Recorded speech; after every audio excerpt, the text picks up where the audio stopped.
बिस्मिल्लाहिर्रहमानिर्रहीम अस्सलामु अलैकुम। डियर स्टूडेंट्स, हम अपने पाइथन प्रोग्रामिंग कोर्स में बुक फॉलो कर रहे हैं सिंप्लीफाइड पाइथन नोट्स। हम हैं चैप्टर 7 पे, लिस्ट्स एंड टुपल्स। हम स्किल 29 काफ़ी डिटेल में 2 वीडियोज़ में देख चुके हैं कि लिस्ट्स और टपल्स कैसे क्रिएट करते हैं, उनमें फ़र्क क्या है और एक्सिस्टिंग लिस्ट्स और टपल्स को यूज़ करके कंकैटिनेशन और अपेंडिंग के थ्रू हम नई लिस्ट या टपल कैसे बना सकते हैं या मॉडिफ़ाई कैसे कर सकते हैं। आज हम चलते हैं स्किल 30 की तरफ, इसमें हम बात करेंगे स्लाइसिंग, स्लाइसिंग ऑफ लिस्ट्स और टपल्स। स्किल 30 में हम देख चुके हैं कि कैसे हमने लिस्ट या टपल का एक एलिमेंट सेलेक्ट करना है।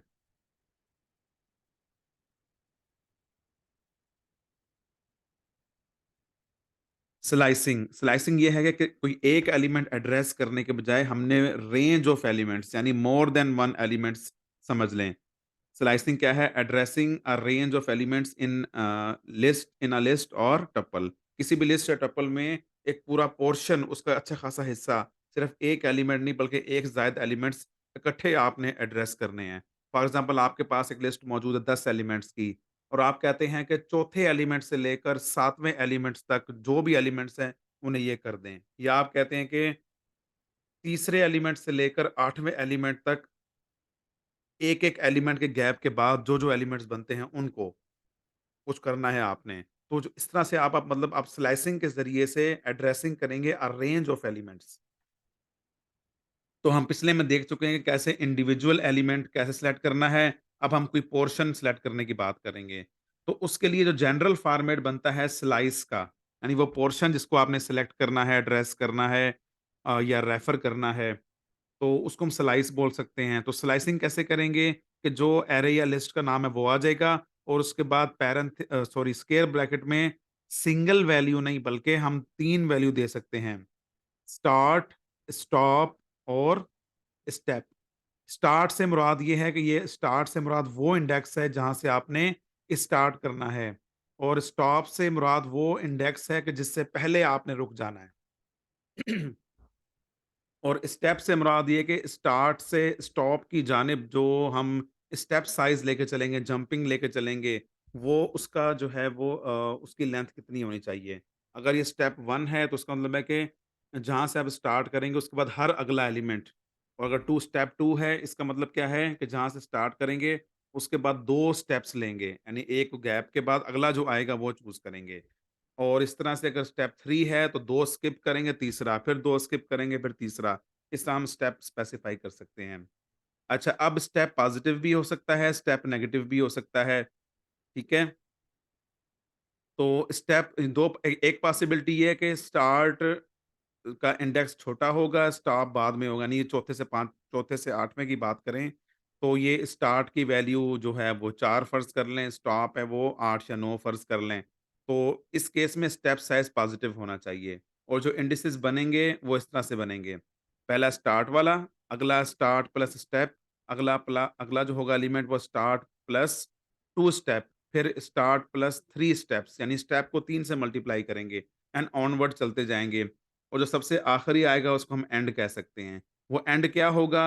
वो स्टॉप वाले इंडेक्स से पहला जो भी पॉसिबल एंड आएगा, स्टेप्स लेते हुए वो आ जाएगा। तो इसका मकसद क्या है और ये आखिरी कौन-सा होगा कि अगर हम एंड वाले इंडेक्स में जो हमारा पॉसिबल है, अगर उसमें स्टेप ऐड कर देंगे या तो वो स्टॉप के इक्वल आ जाएगा या स्टॉप के आगे चला जाएगा। इसका मतलब क्या होता है? बेसिकली पाइथन का पूरा स्टाइल ये है, थ्रू आउट हम पहले भी देख चुके हैं कि स्टॉप जो आखिरी वाला है उससे एक पहले हमने रुक जाना है। अब हम इसकी तफसील देखते हैं। और ये दूसरी चीज़ क्या है कि स्टार्ट की वैल्यू बड़ी है, स्टॉप की वैल्यू छोटी है। यानी हम बड़े इंडेक्स से छोटे इंडेक्स की तरफ आ रहे हैं। लिस्ट के अगले हिस्से की कहीं लेकर हम कहीं पिछले हिस्से की तरफ आ रहे हैं। तो इसमें स्टेप साइज़ नेगेटिव होगा। इससे वही बात है, हमने कहाँ रुक जाना है? हमने स्टेप से जो है वो एंड हमारा जो होगा वो स्टार्ट से पीछे नहीं जाएगा, स्टार्ट तक रहेगा। In case start equals stop और in case of any other violation to the stated conditions, यानी ऊपर जो 2 कंडीशन गिवन है, इससे जैसे ही हटेंगे या स्टॉप इक्वल हो जाएँगे, एन एम्प्टी अरे इज़ क्रिएटेड। तो एक एम्प्टी अरे क्रिएट हो जाएगी, या एम्प्टी लिस्ट या ऑब्जेक्ट जो भी है वो क्रिएट हो जाएगा। लिस्ट और टपल जो भी है वो क्रिएट हो जाएगा।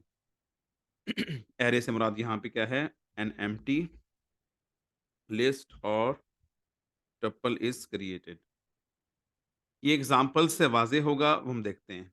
रूल्स बहरहाल डिस्कस की जा रही हैं। If any of the start और stop is negative, then it is first converted to its relevant non negative index and the slicing is carried out according to the above stated rules. हमने कहा है कि ये start की value, stop की value, ये indices हैं असल में। तो अगर ये, और हम ये भी जानते हैं कि किसी भी लिस्ट या टपल के जो इंडिसेस हैं वो नेगेटिव या रिवर्स इंडिसेस भी हो सकते हैं। तो अगर हम वो देते हैं तो पाइथन ऑटोमेटिकली पहले उसे कन्वर्ट करेगा नॉन नेगेटिव इंडेक्स में, फिर उसके मुताबिक काम करेगा। While slicing addressing a range of elements of a list और tuple, if the sequence of indices is out of the range of the list or tuple, an empty list or tuple is created। यानी हम कहें list में 10 element हैं और आप कहें जी कि लिस्ट के 12वें एलिमेंट से लेकर 15वें एलिमेंट तक ले आओ, तो वो उसमें एक एम्प्टी लिस्ट आ जाएगी। If some of the indices in the slicing fall out of the range of the list और tuple, then those entries are skipped. और अगर हम कहें कि 10 एलिमेंट की लिस्ट है, हम कहें जी कि 8वें एलिमेंट से लेकर 15वें एलिमेंट तक, तो 8वां 9वां 10वां तो आ जाएगा, लेकिन 11 से 15 वाले स्किप हो जाएंगे, तो 3 एलिमेंट्स हमारे हाथ में आ जाएंगे। By default, the value of a step is 1. So if step is set to be as 1, then it can be omitted. Step की वैल्यू बाय डिफॉल्ट 1 होती है, तो लिहाजा आप, अगर आपने 1 रखना है स्टेप, तो आप उसे स्किप कर सकते हैं। Moreover, in case of two arguments, the first one is considered as start and the second one is considered as stop। यानी अगर आप इसमें 3 के बजाय 2 वैल्यू दे देंगे, तो अंडरस्टूड है वो पहली वैल्यू स्टार्ट है, दूसरी वैल्यू स्टॉप है, स्टेप 1 है उस केस में। तो स्टेप असल में स्किप होगा। ये नहीं कि आप इसे स्टार्ट को स्किप कर दें, स्टॉप और स्टेप दे दें, ऐसा मुमकिन नहीं है। 2 वैल्यूज़ देंगे, पहली वैल्यू कॉलन, दूसरी वैल्यू, तो वो स्टार्ट और स्टॉप ट्रीट होंगे, तीसरी वैल्यू देंगे तो वो स्टेप के तौर पे ट्रीट होगी। तो ये कुछ बेसिक रूल्स हैं जो जो कि लिस्ट डाउन कर दिए गए हैं। The following table demonstrate that the assignment of a sliced part of a list having elements of primitive data types to an object creates a separate or additional copy of the slicing in the memory। यानी slicing के बाद जो चीज produce होती है, वो एक नया ऑब्जेक्ट होता है। यानी मैंने आपसे स मिसाल दी है कि 10 एलिमेंट्स की लिस्ट है, मैं कहता हूँ कि चौथे से लेकर 7वाँ एलिमेंट उसको ये कर दो। तो इस केस में एक नया ऑब्जेक्ट क्रिएट होगा। Modification in any one of the 2 lists has no effect on the other's content. तो पहली लिस्ट थी हमारी 10 एलिमेंट्स की, दूसरी में चौथा, 5वाँ, छठा, 7वाँ 4 एलिमेंट आ गए, 2 अलग लिस्ट हैं। किसी एक में चेंज करेंगे, उसका इफेक्ट दूसरे कंटेंट पे बिल्कुल नहीं होगा, क्योंकि वो हैं ही different. As a tuple is immutable, और टपल चूँकि अभी हमने लिस्ट की बात कर ली है, टपल चूँकि इम्यूटेबल होता है, hence it is natural that the assignment of the slicing of a tuple to an object creates a separate or additional copy of the slice part of the tuple in the memory। Such a copy of the object is called deep copy। और अगर immutable है, फिर तो लाजमी नई चीज create हो गई। लिस्ट में भी नई चीज़ होती है और इसमें भी नई चीज़ होती है। और वो जो कहलाती है, इसे हम कहते हैं डीप कॉपी। जब एक कॉपी क्रिएट होगी और वो अलग होगी, तो पाइथन में इसे इसे कहते हैं हम डीप कॉपी। आगे चल के हम इसे डिटेल में देखेंगे डीप कॉपी और उसके मुकाबले में जो इन कंट्रास्ट शैलो कॉपी जो होती है, उसमें क्या फ़र्क है। In contrast, creating a shallow copy of the object creates of N object creates a copy of the reference to the object instead of the object। यानी शैलो कॉपी जब create करते हैं, तो ऑब्जेक्ट की कॉपी क्रिएट नहीं होती, बल्कि object को पकड़ने वाली जो रस्सी है या जो तख्ती है, नेम प्लेट है, वो डबल हो जाएगी। उसका वो एक नई एडिशनल बीच में आ जाएगी। Therefore any modification in the object made through any one of the two references causes a change in the object and it can be verified by the other reference as well। This topic is discussed in detail later on। यानी अगर हम एक को change करते हैं तो वो change दूसरे में ऑटोमेटिकली आ जाएगी इन केस ऑफ शैलो कॉपी। तो मकसद क्या हुआ कि आपके पास कोई लिस्ट है, टपल है, आप उसकी कॉपी बनाते हैं। अब कॉपी 2 तरह की हो सकती है, डीप कॉपी भी हो सकती है, शैलो कॉपी भी हो सकती है। डीप कॉपी में ये है कि उस जैसा एक और ऑब्जेक्ट आ जाएगा। अगर आप स्लाइसिंग करते हैं तो उतना टुकड़ा एक और नई लिस्ट बन जाएगी। और शैलो कॉपी में ये है, अगर कभी बनाएँ आप, जो कि आगे चल के कहीं मुनासिब मौके पे देखेंगे, उसमें ये होता है कि एक नया नया ऑब्जेक्ट क्रिएट नहीं होता। यानी पूरी लिस्ट या लिस्ट के किसी हिस्से की आप शैलो कॉपी बना रहे हैं, तो इसका मतलब ये है कि कोई नई लिस्ट क्रिएट नहीं होगी, बल्कि वो लिस्ट एक ही रहेगी, लेकिन उसको रेफर करने के लिए 2 नाम आ जाएँगे। पहले वाला रेफरेंस, दो दूसरा रेफरेंस। तो किसी एक के ज़रिए से चेंजिंग करने जाएँगे, तो वो चेंजिंग उस ऑब्जेक्ट में हो जाएगी और वो दूसरे ऑब्जेक्ट के ज़रिए से देखी भी जा सकती है कि चेंज होगी या नहीं होगी। तो ये डीप कॉपी और शैलो कॉपी के मुतालिक तो अभी थोड़ा तारुफ है, आगे चल के डिटेल में से डिस्कस करेंगे। अच्छा चलिए अब हम इसको एग्ज़ाम्पल थ्री अंडरस्टैंड करते हैं इस टॉपिक को, स्लाइसिंग को।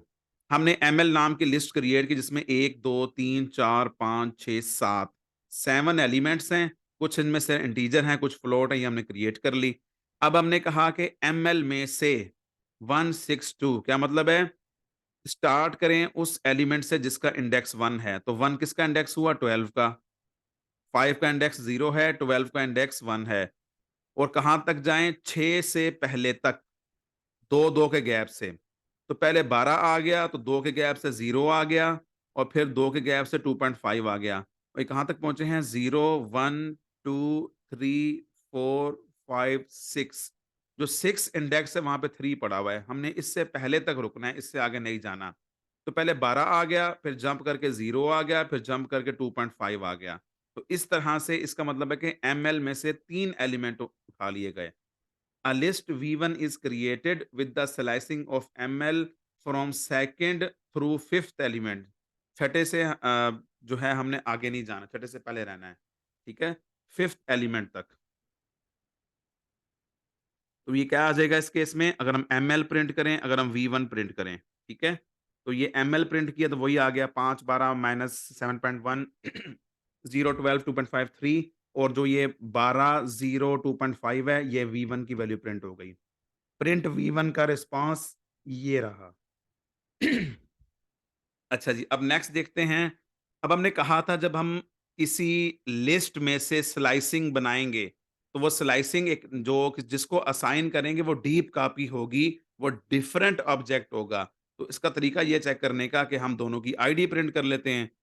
प्रिंट कर लें आईडी ऑफ एमएल यानी आईडी ऑफ एमएल मालूम करें, आईडी ऑफ V1 मालूम करें, इसे प्रिंट कर लें।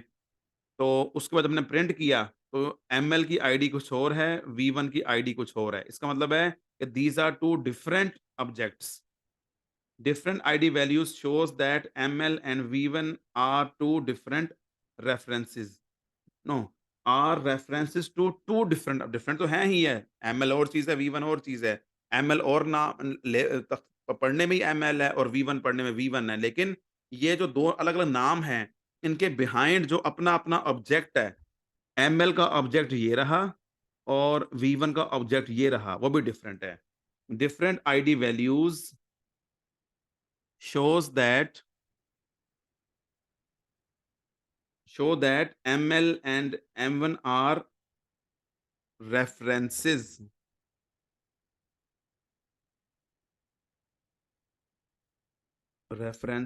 to two different objects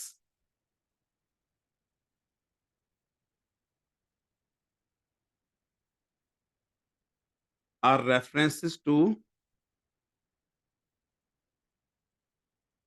या refer to two different objects ये आ जाएगा।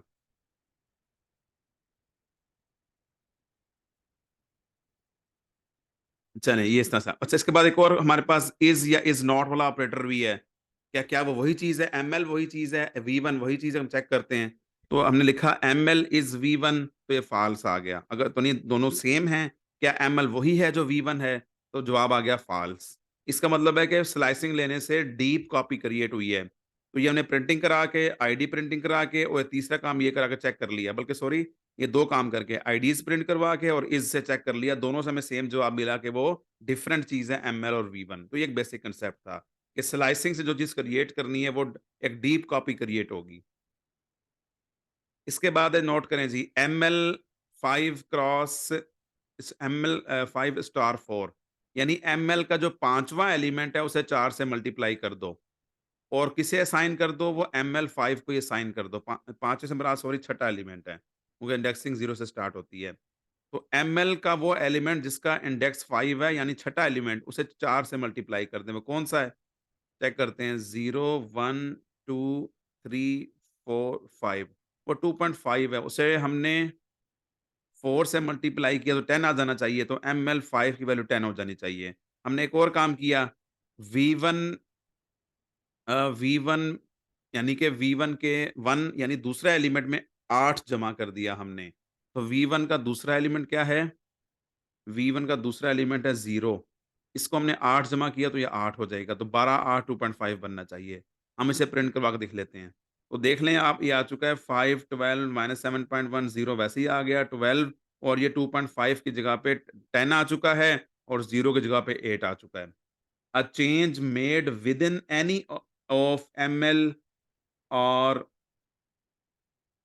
ML and V1 causes no change in the other.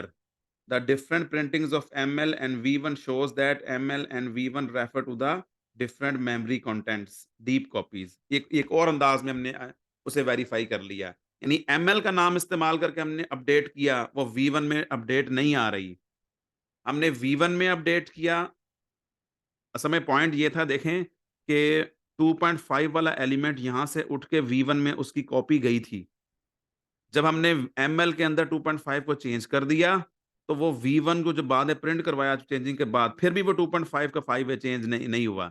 ऐसे ही हमने एक और काम किया कि 0 जो है उठकर गया था इसमें, कॉपी उसकी गई थी V1 में। हमने V1 के ज़रिए से 0 वाला पोर्शन अपडेट किया, वो 8 हो गया। तो V1 में तो 8 हो गया, लेकिन ओरिजिनल एमएल में वैसे का वैसे ही है। तो ये हमने ट्रिक लगा के खुद से एक एग्ज़ाम्पल घड़ के हमने क्या किया कि चेक कर लिया कि हो क्या रहा है एक्चुअली। तो कई अंदाज में हमने चेक कर लिया बहुत तफसील से कि एक लिस्ट बनाई, उसका कुछ पोर्शन हमने 2 के स्टेप साइज़ के साथ हमने V1 में स्लाइस लेके उसका V1 के हवाले किया। अब हमने तय कर ली, हमने प्रिंटिंग करवाया तो वाक़ई चेंज आ चुकी है, एमएल भी एक चीज़ है और V1 भी एक चीज़ बन चुकी है। हमने इनकी आईडीज़ प्रिंट करवाई, वो डिफरेंट आई, it means different object. ML is V1 किया, वो भी फ़ॉल्स आ गया, it means ML, V1 are different objects, deep copies हैं, अलग-अलग एंटिटीज़ हैं मेमोरी में। हमने किसी एक को अपडेट किया और दूसरे वाले को भी अपने तौर पे अपडेट किया, तो दोनों को दोबारा चेक किया तो एक की चेंज दूसरे में नज़र नहीं आ रही। अपने आप में तो नज़र आ रही है, दूसरे में नज़र नहीं आ रही। तो इस तरह से हमें तसल्ली मज़ीद एक और अंदाज़ से होगी कि वो 2 डिफरेंट डीप कॉपीज़ हैं। There are several other ways of slicing a list or tuple. The following table explains various ways of slicing a list and tuple. तो ये बड़ी शानदार एक अल्हम्दुलिल्लाह टेबल बनाया गया है, जो कि आपको मुकम्मल और काफ़ी डिटेल में एक्सप्लेन कर देगा कि कैसे-कैसे स्लाइसिंग आप कर सकते हैं। हमने इसके लिए एक लिस्ट बना लिया 7 एलिमेंट का, पहले की तरह वही सेम है बल्कि, और एक हमने 4 एलिमेंट्स का टपल बना लिया। पहला एलिमेंट स्ट्रिंग है, दूसरा इंटीजर है, तीसरा इंटीजर है, नेगेटिव इंटीजर है और चौथा एक फ्लोट है। इसका नाम हमने एम्प्टी रख दिया स्मॉल में, उसका एमएल रख दिया कैपिटल में। 2 अलग नाम हो गए, एक लिस्ट है और एक टपल है। लिस्ट में 7 एलिमेंट्स हैं, टपल में 4 एलिमेंट्स हैं। अच्छा, अब स्लाइसिंग कैसे-कैसे हो सकती है? तीनों बातें बता दें। Start, and, step size. Empty के अंदर भी, टपल के लिए भी स्टार्ट, स्टॉप, एंड नहीं सॉरी 6 स्टॉप है। स्टॉप और 1 एंड का इंडेक्स इस स्टॉप वाले से थोड़ा-सा पहले होगा। जी, तो ये 802 वैसे आ गया। इसका मतलब क्या है? इंडेक्स 1 वाला आ जाए और 1 के गैप से चलते जाएँ और 4 से पहले रुक जाएँ। यानी 3 तक हमने जाना है दूसरे लफ्ज़ों में। तो 1, 2, 3 वाला आ गया। तो एम्प्टी में 1 पे 23 है, 2 पे 0.6 है और 3 पे 2.4 है। ये बैक वाला 0 पर है। तो 0 को छोड़ दें, 1, 2, 3 आ जाएगा। तो 23 माइनस 6 4 आ गया। ये एलिमेंट आ गए, लेकिन अब की बार हम चूँकि हम टपल में से स्लैशिंग निकाल रहे हैं, तो जो V2 बनकर आएगा वो एक टपल होगा, ये हम पहचान भी सकते हैं। अगर हम चाहें तो इसकी टाइप प्रिंट करवा के भी देख सकते हैं। तो V1 भी हमने एक लिस्ट बना ली और V2 हमने एक टपल बना लिया।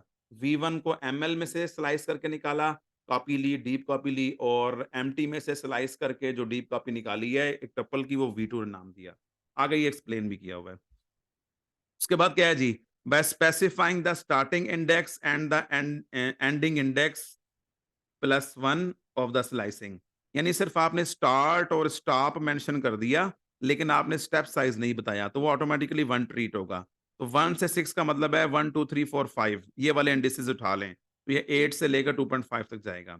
इस तरह से 1 से 4 किया तो इसका मतलब 1 कोलन 4 की इसका मतलब है जो इंडिसेस इन्वॉल्व होंगे वो 1 टू 3 हैं, 4 से पहले रुक जाना है। एक का स्टेप साइज़ तो एक पहले रुक जाना है। तो ये कौन से बनते हैं, हमने प्रिंट करवा लिए। तो ये V3 हमने को डीप कॉपी ली, प्रिंट करवा ली, V4 कॉपी ली, प्रिंट करवा ली। वो लिस्ट में से ली, ये टपल में से ली, तो अकॉर्डिंगली ऐसे आ गया। दोनों में सेम रूल फॉलो हो रहा है। By specifying only the starting index of the slicing. सिर्फ स्टार्टिंग इंडेक्स बताएँ, तो उसका क्या तरीका है 2 कॉलन। इसका मतलब क्या है स्टार्टिंग इंडेक्स 2 है, अब इस यहाँ से शुरू करें और आखिर तक जाएँ। आखिर बताने की ज़रूरत नहीं है, सिर्फ कॉलन लगा दिया। यही काम टपल में, यही काम लिस्ट में। यानी इंडेक्स 2 से स्टार्ट करें, तीसरा एलिमेंट हो गया वो। तीसरे एलिमेंट से स्टार्ट करें, एंड तक जाएँ। चाहे वो लिस्ट है, चाहे टपल है, दोनों में सेम तरीके से काम हो जाएगा। इसके बाद क्या है specifying only the ending index plus 1 यानी स्टॉप मेंशन कर दें। एंडिंग इंडेक्स प्लस 1 कर दें स्लैशिंग के लिए। उसका क्या तरीका है कि कॉलन बाद के बजाय पहले आएगा कि शुरू में सारे जाना कहाँ तक है और जो आखिरी इंडेक्स होगा उससे जहाँ जहाँ तक रुक जाना है, उससे अगला वाला इंडेक्स आ जाएगा। तो हमने स्टार्ट से लेकर 2 तक जाना है, यानी 0, 1, 2 आ जाएगा। तो एमएल के अंदर 0, 1, 2 कौन हैं? वो ये वाले हैं, आ गए हैं, हमने उसको V7 को कॉपी दे दी। ऐसे ही हमने टपल में कर लिया कि 0, 1, 2 स्टार्ट से शुरू करें और 0 से शुरू करें और 2 तक जाएँ, यानी 3 से पहले रुक जाएँ।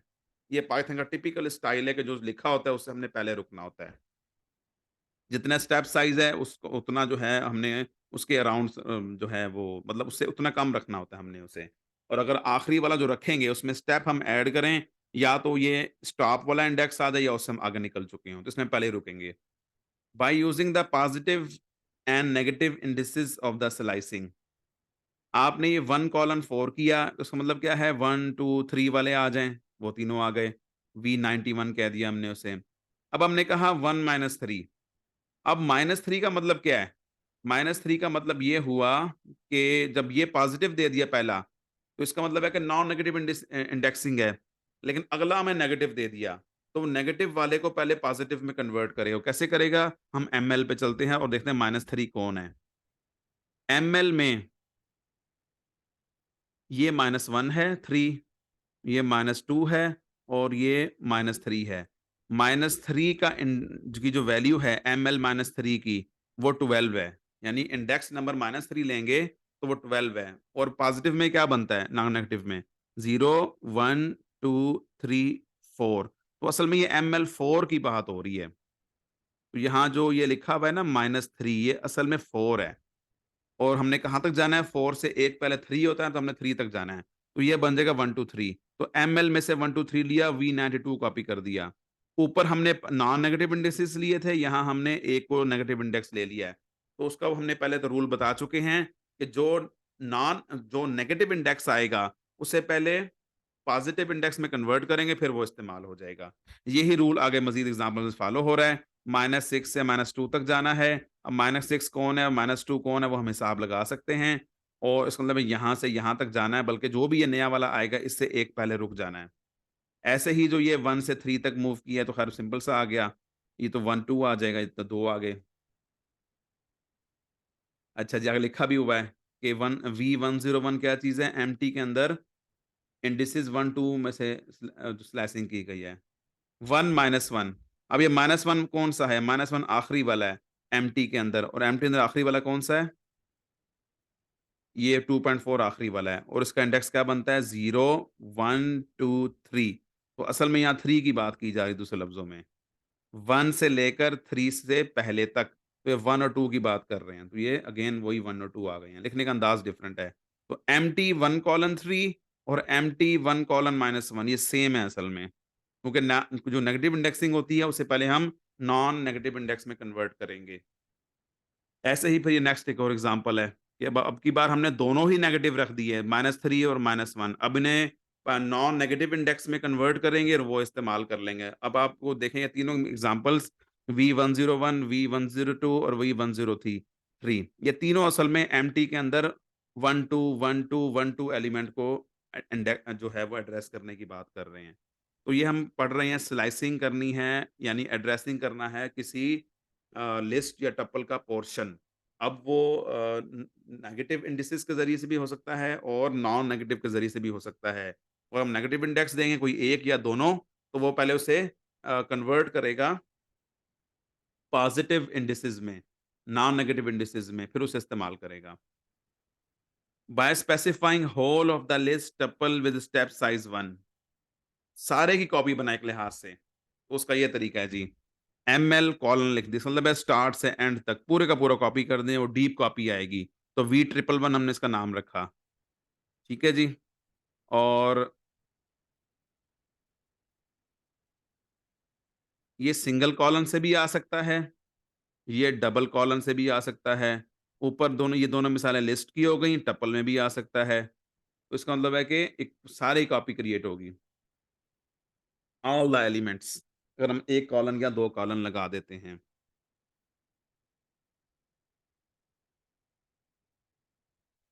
अच्छा जी, इसके बाद क्या है ये नेक्स्ट कि by specifying whole of the list tuple with step size larger than 1, सारी लिस्ट में से कॉपी ले लो, पूरी लिस्ट कॉपी कर लो, लेकिन स्टेप साइज है 1 ना रखो, 1 से ज़्यादा रखो।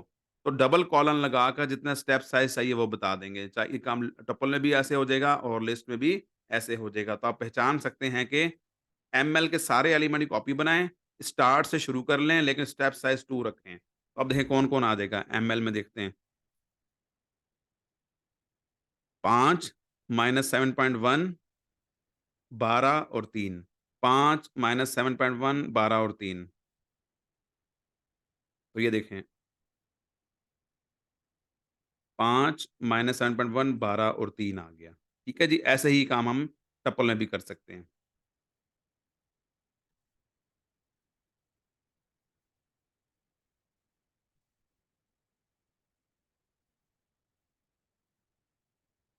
Bye specifying the reverse order of the whole of the list, इस तरह करेंगे तो इसमें दरअसल क्या होगा, सारे एलिमेंट आ जाएंगे, स्टेप साइज 1 से आएंगे, लेकिन उल्टे रुख पे आएंगे अगर हमने -1 लिख दिया तो। इसका मतलब है कि वहां से शुरू करना है और सारे एलिमेंट, लेकिन रिवर्स रुख भी बदलेगा। तो आप देख सकते हैं कि V15 जो एक नई लिस्ट आई है, उसके एलिमेंट्स वही हैं एमएल के, लेकिन तरतीब बिल्कुल अपोज़िट हो चुकी है। तो ये अपोज़िट तरतीब के साथ आएँगे।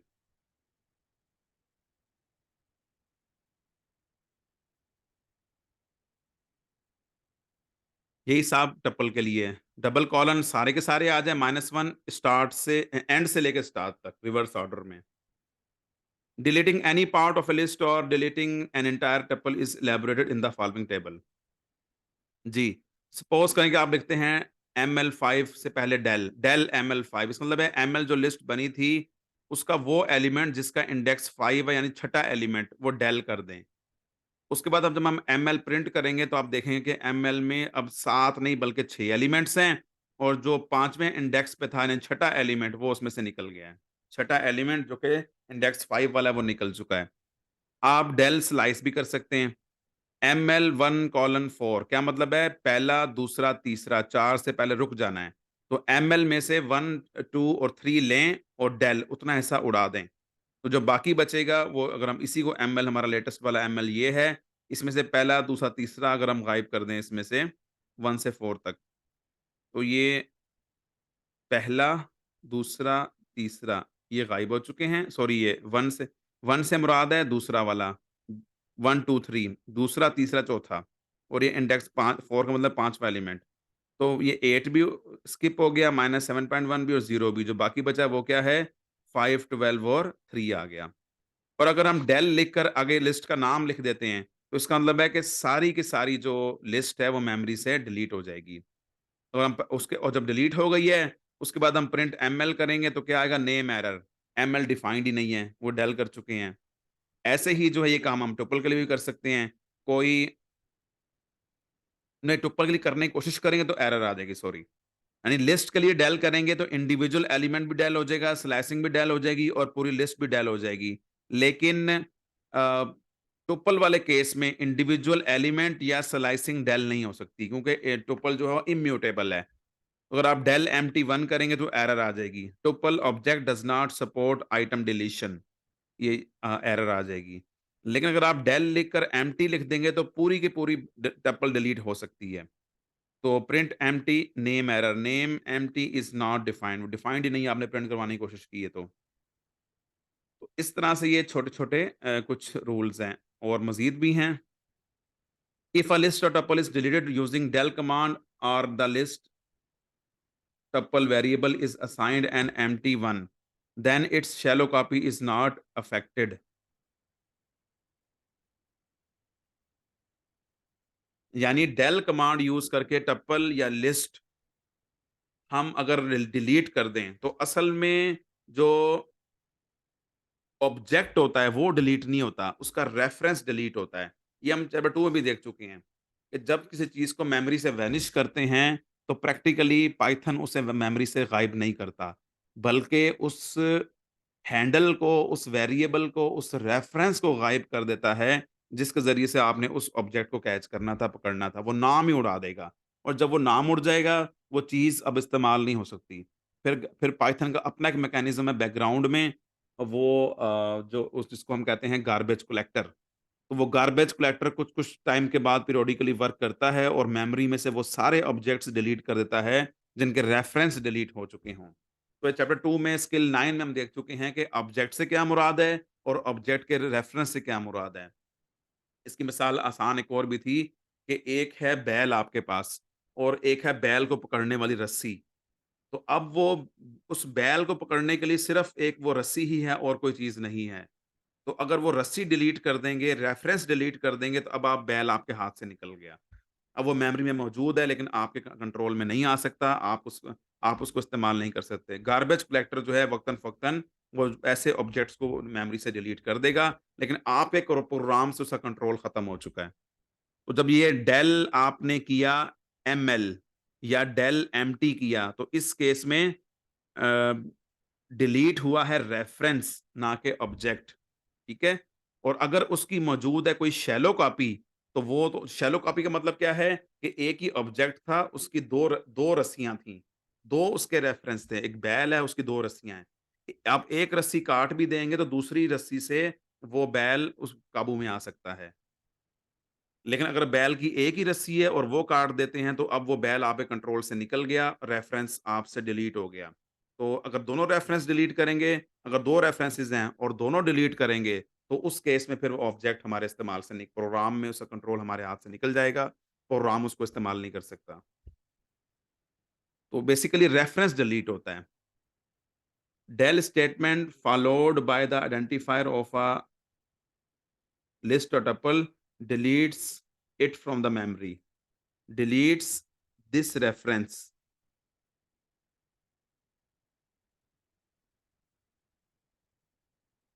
from the memory, यानी उस रेफरेंस को डिलीट कर देगा, आइडेंटिफायर को डिलीट कर देगा।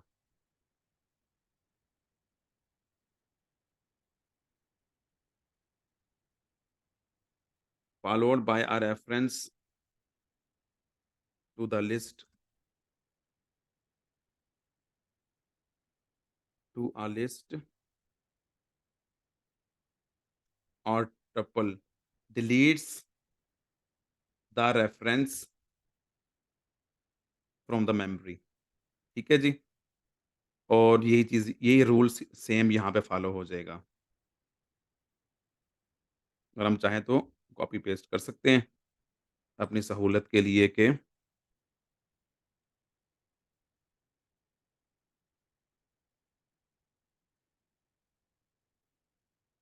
मेमोरी में से ऑब्जेक्ट डिलीट नहीं होगा, बल्कि उसका रेफरेंस डिलीट हो जाएगा। अब वो हमारे हाथ से निकल चुका है। अगर कोई उसका दूसरा नाम रखा हुआ था, दूसरी रस्सी थी, तो वहाँ से इस्तेमाल हो जाएगा। तो अगर दूसरी रस्सी थी, इसका मतलब है कि ब इसकी शैलो कॉपी मौजूद है।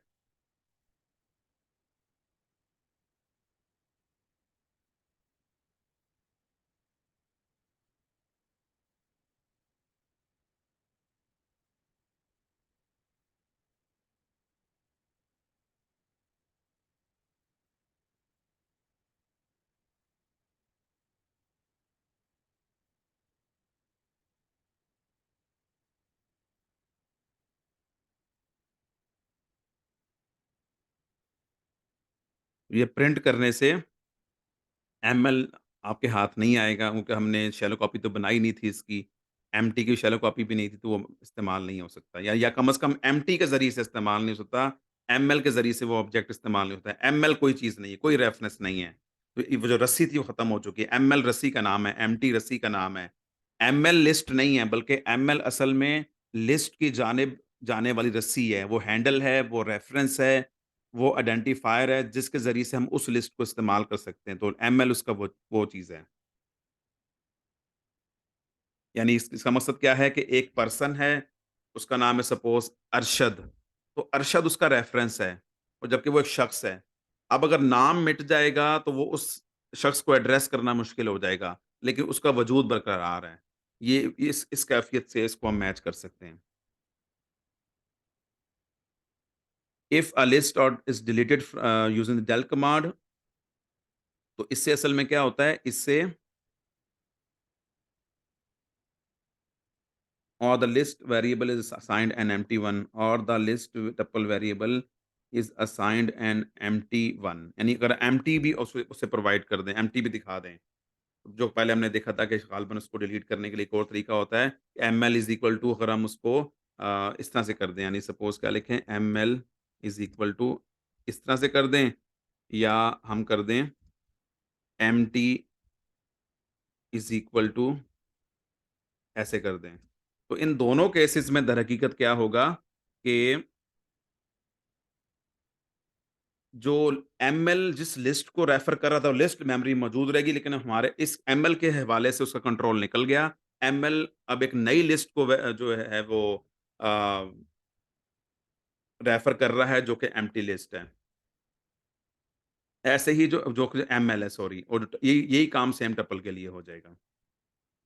Note that in all examples, the stop value is to the right of the start value, since we are using a positive step value. In other words, the step value must be in the direction of the step value in relation to the start value. If the step value is positive, then the stop value must be at the right of the start value. यानी जिस रुख को जाना है, step का रुख उधर को होना चाहिए। ये तो अंडरस्टूड कॉमन सेंस की बात है, और हमने सारे जो जितने भी इंडिसेस लिए हैं, ऊपर एग्जांपल्स ली हैं, उसमें लिस्ट के या टपल के शुरू से के हिस्से से लेकर आखिर की तरफ हमारा रुख है। तो स्टेप साइज़ पॉजिटिव ही होगा। Interestingly the slashing works the same way for strings as well. ये काम स्ट्रिंग्स में भी हो जाएगा, स्लैशिंग वाला, और बिल्कुल इसी अंदाज़ में वर्क करता है। अगरचे फिल वक़्त हम स्ट्रिंग का टॉपिक नहीं पढ़ रहे, लेकिन चूँकि स्ट्रिंग भी एक आइटरेबल ऑब्जेक्ट है, लाइक लिस्ट और अ, लाइक टपल, एक आइटरेबल ऑब्जेक्ट है, हम पिछले स्किल में देख चुके हैं। अच्छा, एक और छोटी-सी बात ऐड कर लें कि पाइथन में एक बिल्ट इन फंक्शन स्लाइस भी मौजूद है। यानी जो काम आपने ऐसे करना था एमएल के साथ, फॉर एग्ज़ाम्पल, या लिस्ट नेम है 162 करके, तो वो हम ऐसे भी कर सकते हैं, स्लाइस 162। जो चीज़ आपने इस ना स्क्वेयर ब्रैकेट में लिखनी है, वो आप स्लाइस को भी दे सकते हैं, ठीक है? तो ये स्लाइस ज़रिए होता है, ये कॉलन 4 किया, तो ये स्लाइस 4 कर सकते हैं। जो काम 2 कॉलन से होगा, यानी 2 से शुरू करें और आखिर तक जाएँ, तो ये 2 नन नन वाला लिखकर हम इसे कर सकते हैं। क्योंकि बेसिकली इसमें तो तरतीब वाज़ेह नहीं है, तो जो चीज़ स्किप करनी है उसको नन आपको लिखना पड़ेगा। तो ये काम स्लाइस फंक्शन के ज़रिए से भी हो सकता है। तो स्किल नंबर 30 जो हमने देखा है अपने कोर्स में, इसका जो पर्पस क्या है कि हम ये सीखें कि हमने किसी लिस्ट या टपल का एक एलिमेंट नहीं, बल्कि एक से ज़्यादा एलिमेंट्स, हमने एक बड़ा हिस्सा, पोर्शन उसका, वो जुड़ा हुआ पोर्शन हो या टुकड़ों में गैप गैप के बाद पोर्शन हो, वो हमने उसमें से उसको एड्रेस करना है। चाहे कॉपी बनानी हो, चाहे उनकी वैल्यू अपडेट करनी हो, चाहे डिलीट करना हो, कुछ भी करना है, हमने वो पोर्शन, हमने लिस्ट या टपल का एड्रेस करना है, उसका उसका रेफरेंस, उसको रेफर करना है।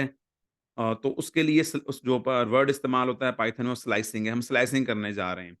तो स्लाइसिंग के लिए जो रूल्स हैं, एग्ज़ाम्पल जब हमने देखी हैं, तो सबसे मेन एग्ज़ाम्पल यही है कि हम स्टार्ट का इंडेक्स देंगे, जहाँ तक जाना है उससे जहाँ तक जाना है एक आखिरी हद बताएँगे, और हमने उस हद से पहले रुकना है, और उसके बाद स्टेप साइज़ आएगा। तो हमने स्टार्टिंग इंडेक्स से शुरू करके एंडिंग इंडेक्स की तरफ जाना है, स्टॉप इंडेक्स की तरफ जाना है, और वहाँ पे रुक जाना है जहाँ पे स्टेप साइज़ से चलते-चलते एक ऐसी स्टेज आ जाए कि अगर मज़ीद स्टेप लिया, तो या तो ये वाला इंडेक्स आ जाएगा या इससे आगे निकल जाएँगे, तो हमने उससे पहले ही रुक जाना है। तो ये एक जनरल पैटर्न है। तो उसके अलावा ये भी था कि स्टार्ट से किसी ख़ास इंडेक्स तक, किसी ख़ास इंडेक्स से एंड तक या सारे इंडिसेस उठाने हों, डेल करना हो, तो ये मुख्तलिफ हमने स्लाइसिंग के हवाले से चीज़ें हमने देख ली हैं। Thank you very much. अस्सलाम वालेकुम।